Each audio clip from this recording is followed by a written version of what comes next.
ഇന്ത്യയുടെ കാർബൺ വിപ്ലവം. ലോകം മാറുന്നു, ഇന്ത്യയും മാറാൻ തുടങ്ങിയിരിക്കുന്നു. സ്വർണത്തെക്കാളും ക്രിപ്റ്റോ കറൻസിയേക്കാളും മൂല്യമുള്ള ഒന്ന് നമ്മുടെ ഭൂമിയിലുണ്ടോ? ഉണ്ടെന്നാണ് പുതിയ കാലം പറയുന്നത്.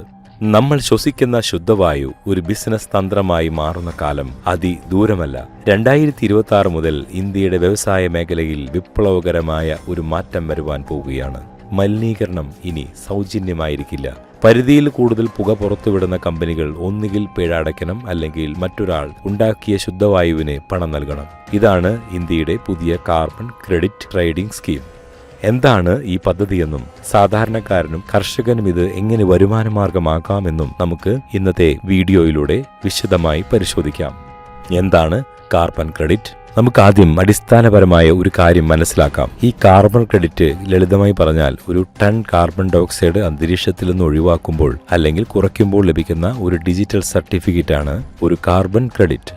നിങ്ങൾ ഒരു ഏക്കർ സ്ഥലത്ത് മരങ്ങൾ വെച്ചു പിടിപ്പിക്കുന്നു എന്ന് കരുതുക. ആ മരങ്ങൾ അന്തരീക്ഷത്തിലെ കാർബൺ വലിച്ചെടുക്കുന്നു. ഇങ്ങനെ നിങ്ങൾ അന്തരീക്ഷത്തെ ശുദ്ധീകരിക്കുമ്പോൾ സർക്കാർ അല്ലെങ്കിൽ അംഗീകൃത ഏജൻസികൾ നിങ്ങൾക്ക് ക്രെഡിറ്റ് കാർഡുകൾ നൽകും.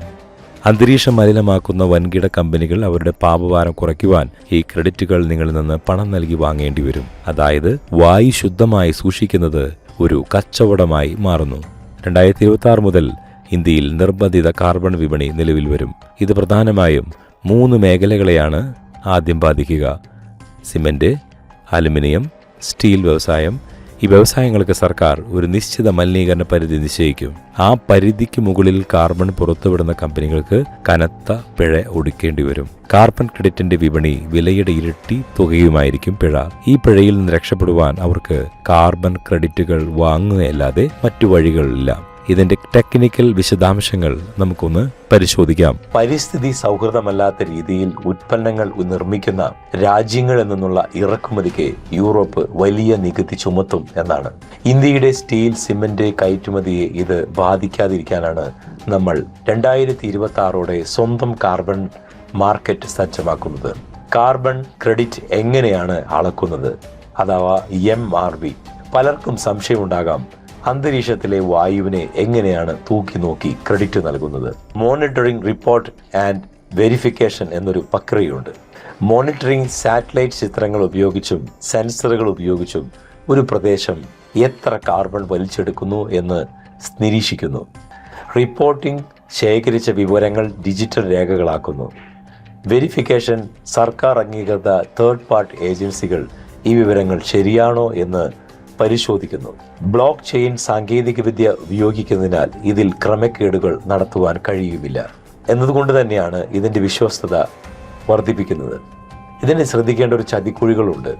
പ്രധാനമായും കാർബൺ ക്രെഡിറ്റ് രംഗത്തെ ഒരു പ്രധാന വെല്ലുവിളിയാണ് ഗ്രീൻ വാഷിംഗ്.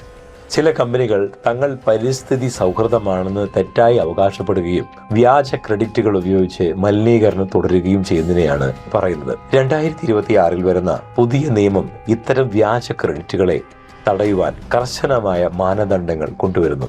ക്രെഡിറ്റുകൾ വാങ്ങുന്ന കമ്പനികൾ അത് ശരിക്കുമുള്ള വനവൽക്കരണത്തിൽ നിന്നോ പുനരുപയോഗ ഊർജത്തിൽ നിന്നോ ആണെന്ന് ഉറപ്പുവരുത്തണം. കർഷകർക്കും സംരംഭകർക്കും വേണ്ടിയുള്ള ഒരു കർമ്മ പദ്ധതി രൂപീകൃതമായിട്ടുണ്ട്.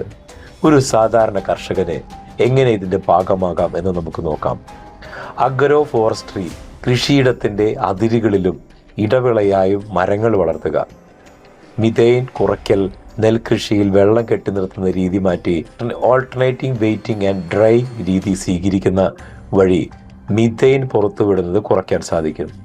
ഇതിനും ക്രെഡിറ്റ് ലഭിക്കും. മാലിന്യ സംസ്കരണം, ജൈവ മാലിന്യങ്ങൾ കത്തിക്കുന്നതിന് പകരം കമ്പോസ്റ്റ് അല്ലെങ്കിൽ ബയോഗ്യാസ് ആക്കി മാറ്റുന്നത് വഴി കാർബൺ ക്രെഡിറ്റ് സമ്പാദിക്കാം.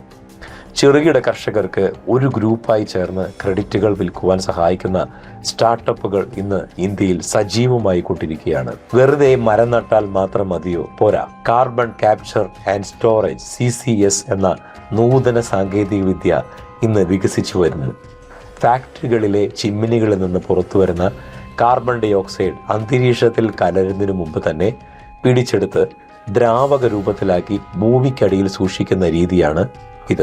ഇത്തരം വലിയ പ്രൊജക്റ്റുകൾക്ക് കോടിക്കണക്കിന് രൂപയുടെ കാർബൺ ക്രെഡിറ്റുകൾ സമ്പാദിക്കാൻ കഴിയും. നമുക്കൊന്ന് സങ്കല്പിക്കാം, 2040 ഇന്ത്യയുടെ സാമ്പത്തിക സ്ഥിതി എങ്ങനെയായിരിക്കും? പെട്രോളിയം ഇറക്കുമതിക്കായി നമ്മൾ ചെലവാക്കുന്ന ലക്ഷക്കണക്കിന് കോടി രൂപ അന്ന് ലാഭിക്കുവാൻ കഴിയും. നമ്മുടെ ഗ്രാമങ്ങൾ ക്ലീൻ എനർജി ഹബ്ബുകളായി മാറും. കൃഷിയിൽ നിന്നുള്ള വരുമാനത്തിനൊപ്പം കാർബൺ ക്രെഡിറ്റിൽ നിന്നുള്ള പാസീവ് ഇൻകം കർഷകരുടെ ആത്മഹത്യകൾ ഇല്ലാതാക്കും. മലിനീകരണം ഒരു ബാധ്യതയും പരിസ്ഥിതി സംരക്ഷണം ഒരു സമ്പത്തുമായി മാറുന്ന സുന്ദരമായ ഒരു ഇന്ത്യ. ഇതൊരു സ്വപ്നമല്ല, യാഥാർത്ഥ്യമാകുവാൻ വർഷങ്ങളുടെ കാത്തിരിപ്പ് മാത്രം മതി. അതിനുള്ള എല്ലാ ചേരുവകളും ഇപ്പോൾ ചേർത്തുകൊണ്ടിരിക്കുകയാണ്. ഇതിൻ്റെ കാലാനുചിതമായ പ്രവർത്തികൾ വളരെ ദ്രുതഗതിയിൽ നടക്കുന്നുണ്ടെങ്കിലും ഇതിനെപ്പറ്റി ആളുകൾ ബോധവാന്മാരല്ല എന്നുള്ളതാണ് വാസ്തവം. നല്ല വായുവിന് വേണ്ടിയുള്ള മനുഷ്യൻ്റെ പ്രയാണം ഇനി ഇത്തരത്തിലുള്ള വഴികളല്ലാതെ മറ്റൊന്നുമില്ല. നമുക്ക് നല്ല നാളുകൾ, സ്വപ്നങ്ങൾ കാണാം. ഇതിലുണ്ടാകുന്ന തൊഴിലവസരങ്ങൾ, കാർബൺ ഓഡിറ്റർമാർ, എൻവയോൺമെൻറ്റൽ കൺസൾട്ടന്മാർ എന്നിങ്ങനെ ഒരുപാട് തസ്തികകൾ ഈ വരാനിരിക്കുന്നുണ്ട്. ലക്ഷക്കണക്കിന് തൊഴിലവസരങ്ങൾ വരുന്നുണ്ട്. അതുപോലെ തന്നെ നഗരസഭകളും മാലിന്യ സംസ്കരണത്തിലൂടെ ക്രെഡിറ്റ് നേടുന്ന തദ്ദേശ സ്വയംഭരണ സ്ഥാപനങ്ങൾ, ഇങ്ങനെ ഒരുപാട് മേഖലകളിലേക്ക് ഇങ്ങനെ വ്യാപിക്കുന്ന വലിയ ഒരു ശൃംഖല വരാൻ പോവുകയാണ്. ഒരു ശുഭസൂചനയായി നമുക്കിതിനെ കാണാം. ഭാവിയിൽ നല്ല വെള്ളത്തിനും നല്ല വായുവിനും വേണ്ടിയുള്ള യുദ്ധത്തിന് പകരം അത് ഉൽപ്പാദിപ്പിക്കുന്ന ഒരു രാജ്യമായി ഇന്ത്യ മാറട്ടെ എന്ന് നമുക്ക് ആഗ്രഹിക്കാം. എല്ലാവർക്കും നല്ലത് വരട്ടെ എന്ന് ആശംസിച്ചുകൊണ്ട് നിർത്തുന്നു.